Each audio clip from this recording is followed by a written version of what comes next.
Tickety Town Hall, tickety Town Hall. Kubi's got a big red dog. Tickety Town Hall, tickety Town Hall. Alright.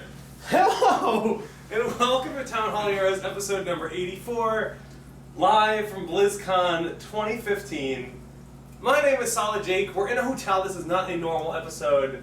And we have... Did you check to make sure the sound worked? Yes. Okay, keep going. it's not optimal, but it Wait, works. can someone open that Lunchable? Oh, yeah. It's, Why don't we do some introductions, eh? While you're opening that. yeah, so here on the show, it's the most guests we've ever had. 3 full guests in one. Yeah. Let's start at the edge of the couch. Dunk Trade, welcome back. Thank you. What's up? What's new? You excited for BlizzCon? Duh. Guaranteed It's top gonna be awesome. 4. Guaranteed top 4. And That is true. guaranteed, winning. So, Oh! Guaranteed go, top boys. 1. Kubis, Hey, this is your 3rd ever BlizzCon. that is. Things have changed this time, though. Now we're casting. So it's going to be a good time. Just talking backstage and or on the stage. But it'll be good. It'll be good to see everybody. And we're already starting to see some of these guys, but, it's cool. What is that? Lord Zoloff, what do you have to say for yourself? Just, chilling. This has been fun. We had a really close set versus DK, which I don't think anyone was expecting. Who's we? Tempo. My organization. As if he played. We had a close set. that's fair. Alright. That's fair. That's fair. It was close, yeah. Mm-hmm. And we're practicing hard to take down everyone else in our group and then meet C9 in the round of 4. Alright, we'll talk more about the storyline of Temple Storm today and all the teams at BlizzCon. Dignitas Bakery, welcome to your 4th appearance? 3rd? Third? Maybe? No, Third? maybe fourth. Maybe 4? I don't know. You are our most guestiest European. No, of Europeans. No, I These think are- I'm going to BKB or tied. He might be the BKB's guest only been on European. 2. Oh. This is probably his 3rd. At least It's the third or At fourth? least 3rd. At least yeah. 3rd. Yeah. Welcome back. Thank you very much, Lee. Now, you guys are not guaranteed top 4, but you guys had a great run at BlizzCon, or at opening week. A great run? Wow. Is it over already? Was My that God. it? A good start. Can you introduce him too before we talk about his team? Well, it's gonna be part. We'll loop him in. Okay, you're in, dude. You're in. If they're our angel, No, welcome. I'll introduce you. Alright, so we also had a really close series. We would have actually won that series, but thanks to Would Mr. you? Dignitas of there here. I'm not going to bring anybody back, don't worry. But Oh, you mean when he flew away from 4 of his teammates right Hey, before I'm his not fight mentioning started? it. I'm not Oh. mentioning it. Yeah, we won't talk about Wait, that. what medevac? When you made back, like you left all 4 of your teammates to die. I don't remember that. I do. Do you I remember don't that? remember that. I mean, I do, but I'm not going to bring it up. As I said. Good man. Well, Athero, first time on the show. Welcome. Thank you. Would you like to give a brief introduction as to your history with heroes in competitive gaming? Wait, we can give high fives live? I'm that You. one guy where everyone was like, oh, that guy's only been playing for a short amount of time. And I'm with BlizzCon. I don't know So how you've that been playing heroes for what, 3.5 months? happened. Something like that, yeah. And he's at BlizzCon?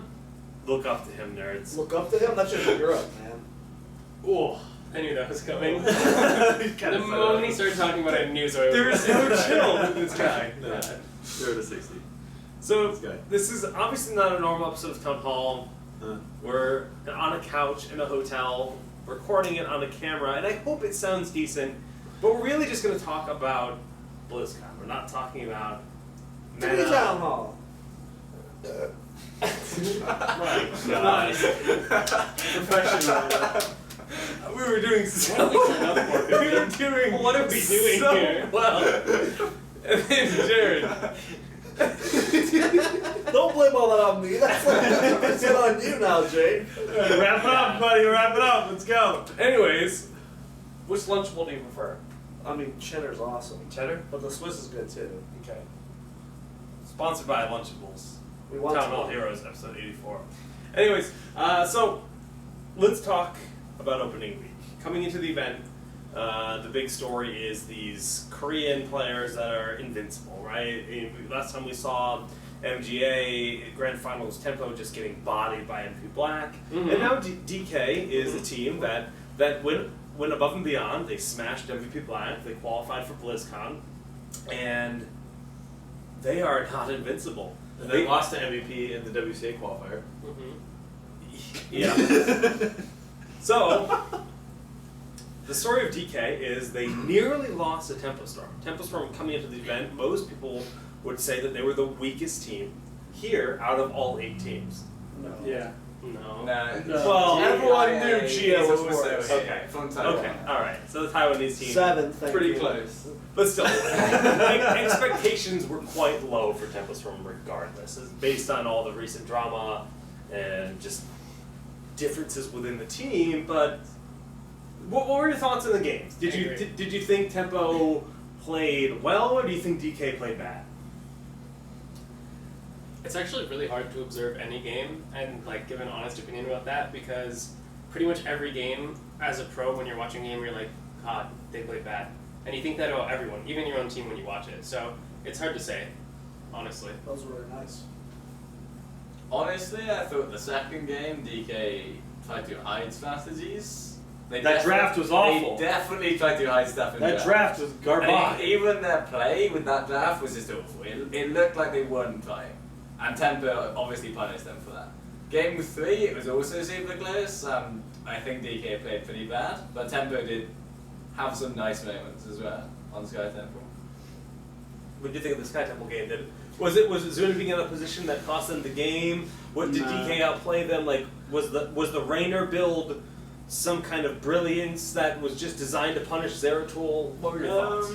I don't know, it was like we were all watching that game and we were like, just 1 or 2 more solid shot calls from Tempo Storm and they would have just won the game. Like there was literally like a moment where they took boss and then they sat around there for about 20-30 seconds, did nothing. And if they actually used that, like pushed that, I reckon they would have just won the game. Yeah. Because that would have been too So far we could ahead. have taken double giants. I 100% agree, because what they should have done, they got, I think, 3 kills in a team fight. Yeah. They could have immediately gone bot 4. It was all bot keep. It was already open, they had Sylvanas. They could have taken that, they could have taken the boss, and then they could have taken mid keep. Yeah. And the game was pretty much over at that point. They had all 3 of their keeps plus wars. Yep. But instead, got ran to the boss, took half their health and damage killing it, got the boss, then had to recall and do nothing. Like, Yeah. that's something that's really common actually. I think when you win team fights is like, you get the wrong objective, like going for bosses the wrong calls so often, but people still love doing it. I don't know why. I don't think the boss call was actually the bad call.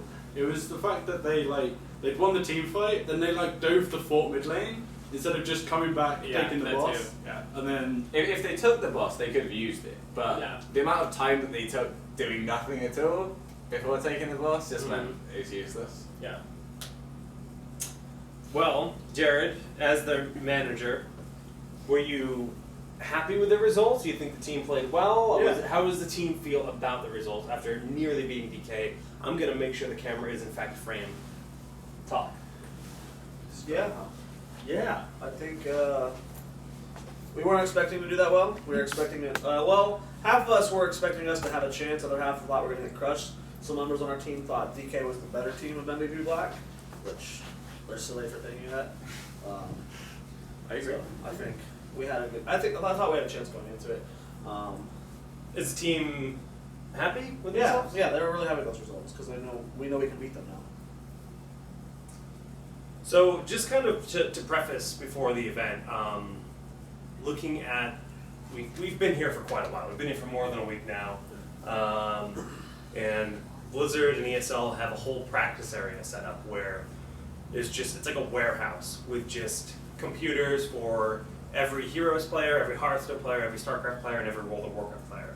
And it's all segmented into games. So it's all Heroes, and then it's, I believe, Hearthstone next to that, and then StarCraft, and then WoW is in a corner. Yeah. And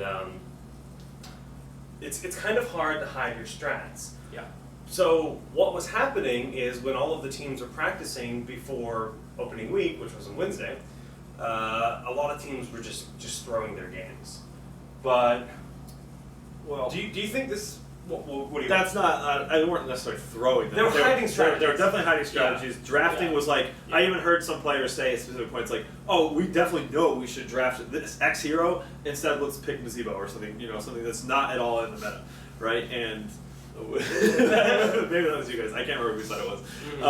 But stuff like that where they're just they know that there's probably a more optimal way to play it, Yeah. and then how try hard was the team towards the end of the there's a whole bunch of stuff going on. But there's a lot of metagame in itself with that because there's 8 teams within like a a 50 by So 20 square foot area. We're just like when you're not taking the game as seriously as you could, for all of your practice, do you think this kind of changes things when you're setting the stage? Is it just like you think it could?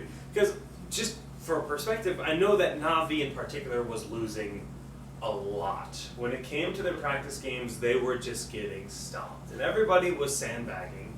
But regardless, this mentally hurt them. Like they were shaken by just losing. Is this something that your team's experienced in the practice at all? We actually did really well in practice. Like, for us, I think the thing that we did differently is we drafted actual styles. We weren't drafting complete trash, and that allowed us to actually practice. So, we did really well in practice against pretty much every team there, but obviously our stage performance wasn't great. did you show too much? No, we didn't share You don't think so? in practice. Why not, Jared? So, sticking to we'll get DK out of the way talking about the Koreans. Obviously, Tempo Storm did fall, and which meant that DK advanced to face Na'Vi, and this was the final match of the event of opening week. I still retain that it was the most important of the first opening matches. That match? For the reason that we even interviewed all of the talent ahead of time, like, which is the most interesting match. And I said that one is only for the sole reason, not because of the rematch between North America and Korea, but because we all want to know if Tempo Storm is actually going to show up or not. And I think they did. So I think it's really going to give us an interesting run for that top 4 and moving on from there. So Tempo Storm showed up. We know Tempo Storm their expectations are definitely higher for BlizzCon than they were going in opening week based on their performance. Right. But DK and Na'Vi clashed. So the winning team from Korea and the champions of Europe. Yeah. And That was a ridiculous series. Game 3 and Haunted